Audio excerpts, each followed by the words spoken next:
दौंड तालुक्यातील कडेठाण येथील लता धावडे या महिलेचा बिबट्याच्या हल्ल्यात मृत्यू झाला नाही, तर पुतण्यानेच दगडाने ठेचून हत्या केली असल्याचे पोलीस तपासात उघड झाले आहे। या प्रकरणी यवत पोलिसांनी दोघांना अटक केली आहे। सतीलाल वाल्मिक मोरे वय 30 वर्षे आणि अनिल पोपट धावडे या दोघांना पोलिसांनी अटक केली आहे। सतीलाल मोरे हा मूळचा धुळ्याचा असून तो दौंडच्या कडेठाण येथे राहत होता। यवत पोलिसांनी दिलेल्या माहितीनुसार दौंड तालुक्यातील वरवंड आणि कडेठाण गावच्या शिवेवर असलेल्या कडेठाण हद्दीत 7 डिसेंबर 2024 रोजी शेतात काम करणाऱ्या लताबाई बबन धावडे वय 50 वर्षे यांच्यावर बिबट्याने हल्ला करून त्यांना उसाच्या शेतात फरफटत नेले असल्याचे सांगण्यात आले होते।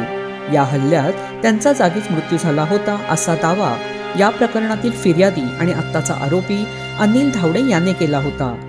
पोलीस आणि वन विभागाचे अधिकारी घटनास्थळी दाखल होण्यापूर्वीच त्यांचा मृतदेह घटनास्थळावरून हलवण्यात आला होता।